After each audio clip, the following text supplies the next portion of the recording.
So thank you, Morgan, for meeting with me. So the first question is, would you provide a brief summary of your current role and your primary responsibilities? Yeah, so first of all, I'm Morgan Peerman. I'm currently the director of merchandising at Under Armour. So, merchandising is a title that kind of runs the gamut. There are a lot of things it can mean at a lot of different companies. The way that it really is for us at Under Armour is it's really the product strategy arm. So, particularly what I do, it's on the Americas wholesale team. So, I work with our big accounts, Dick's Sporting Goods, Foot Locker, Hibbett Academy. So really every place that you'd see Under Armour that's not owned by Under Armour, I kind of oversee that process, and it's really about how the product comes to life. So it's a mix of the product, the storytelling, the distribution. So those are kind of the three keys, the three pillars. So understanding what product should we be making, how should we be connecting with the consumer, where should product be going, um, based off of price point, based off of who the target consumer is, based off of the end use. So making sure that we really have that fit and we have product and stories that are reaching consumers in a way that'll resonate with them. Thank you. And then, so what are some key lessons you've learned from working in your industry? Um, a lot of lessons. I've been working in the industry for probably about 15 years or so now. I actually started as an intern at Reebok. So I worked on more of like the product development side. One of my first projects was actually working with John Wall, who didn't end up fleshing out as great as we all hope, but on the his second signature shoe, so the Slash 2. So one of the biggest lessons was really being able to. My mom actually told me this: listen, learn, and leverage is what she would say. So really listen, and I think the biggest thing about listening is listening everywhere. So obviously you're going to hear things from whether it's your professors, whether it's from kind of industry experts, but especially like the way that the sports industry works is you need to listen to athletes, you need to listen to equipment managers, you need to listen to fans. Like there are a lot of diverse voices that have different points of view, and especially when you're thinking about product and how you bring product to market, you want to make sure that you're listening to all these different points, whether it's your consumer, whether stakeholders, whether it's retail accounts that we work with, and make sure that we're creating the best product, the best fit. So it's really that listening. I think it works in all aspects of life to really be open and to listen to different opinions and different thoughts. But it's one of the things that's been really important for myself in my career. The second one is learn of that listen, learn, and leverage. So listening is important, but making sure that you comprehend it, making sure that you do something with that knowledge, making sure that you're continuing to grow yourself and you're not happy with wherever you are. Having that kind of constant thirst for knowledge, learn more about your industry, learn more about your sport, learn more about what's going on.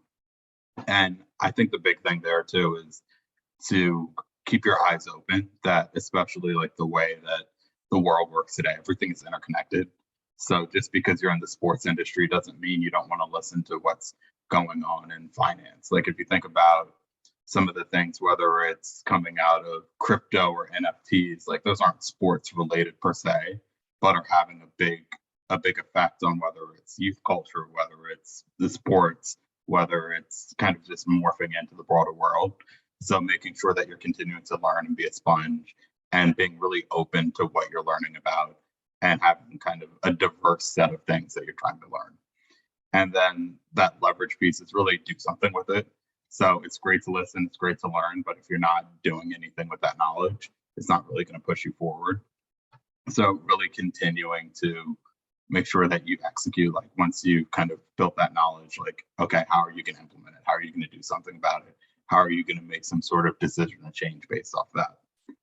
A couple other ones, really be open-minded, kind of back to that listening, just like ideas can come from anywhere. One of the things that I like to think is one of my greatest strengths is to be able to put people together that might not think to work together. So whether it's ideas, whether it's different positions, whether it's people at different companies, to really see where there might be opportunity for people to work with one another, and then be a partner. Especially the sports industry is very small. When I was an intern at Reebok, I ended up having one of them became my sales rep later down the road. One of them I ended up working for later down the road, and one of them kind of reported to me later down the road. So it's a tight industry. So definitely make sure that you think about things through a partnership mindset. It's not just like how you can succeed or how you can like get one over on somebody. It's really like how can you both grow? Like how can you build a relationship? You never know who you'll see down the road. Make sure that you have people think about you in a positive light, and that you're also being like you're just able to help people and kind of create a positive work environment. Because once again, you never know, especially whether it's in sports with the team aspect. People go to different companies. Like it's a very tight industry. So making sure that you have that positive reputation is super important. Got it. Thank you for all that. So then my next question is, what are 1 to 2 highlights of your sports career?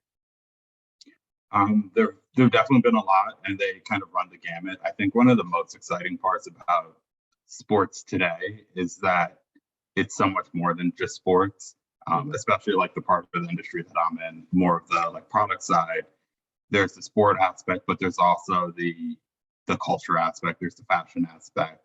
It's all really interconnected. So one of the projects I had the chance to work on earlier in my career, I worked on for a company called 602, which was a part of Foot Locker, and it was really their premium women's business.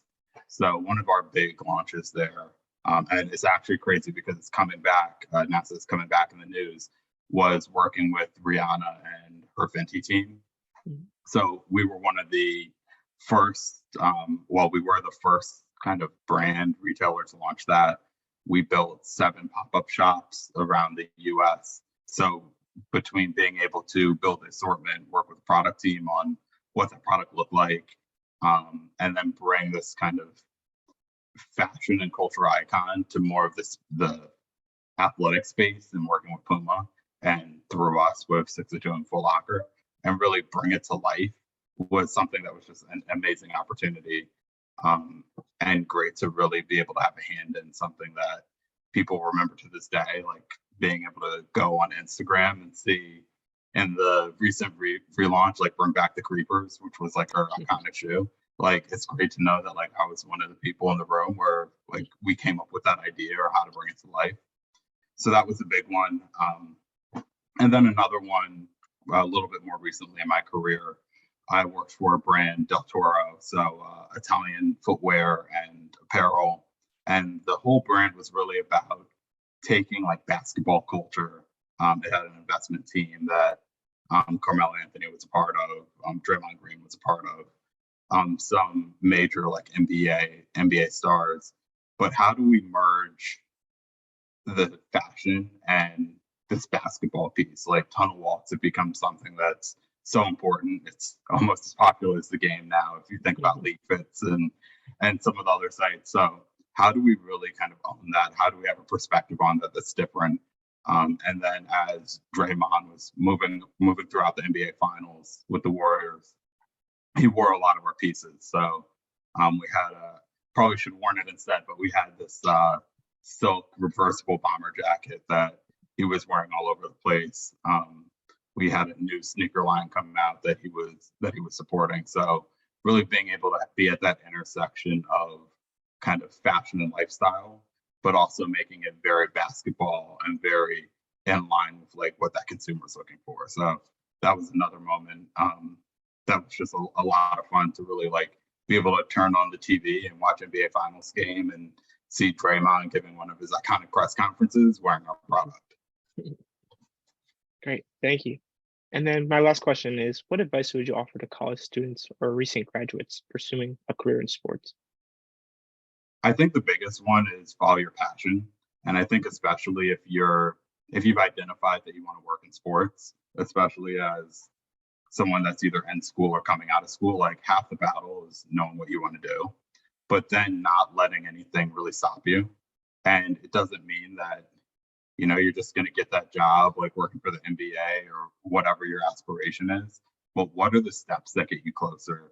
What are the steps that help you learn more about it? And once again, it might not be direct, but there are a lot of things in the sports industry or kind of peripheral to the sports industry where you continue to learn, continue to build up a resume, continue to network. That's another huge one. Like I was talking about for my intern days, you never know who you're going to meet and you never know where they're going to end up. So making sure that you build those positive connections so that you can bump into somebody one day and then say, hey, like, really impressed by what you're doing. Like, love to connect, love to catch up, love to be a part of what you're doing. So those are really the biggest ones. And once again, once you follow your passion, it makes, there's the saying that like, if you do what you love, you'll never work a day in your life. I don't quite believe that. No. There's still a lot of hard work that has to get done. Every day isn't easy, but it does make it a lot better. It makes it a lot more fun. It makes the highs so much higher when like you're really living out your passion, living out your dream.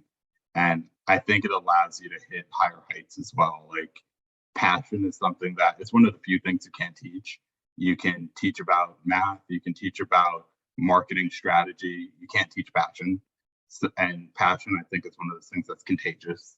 So when you work with people, when you just like someone walks in a room and they see that you're passionate about it, they feed off of it and it makes them better. It makes you a better leader. It makes people want to be a part of what you're a part of. So I really think that's the biggest thing. And the more that you can feed that passion, the better.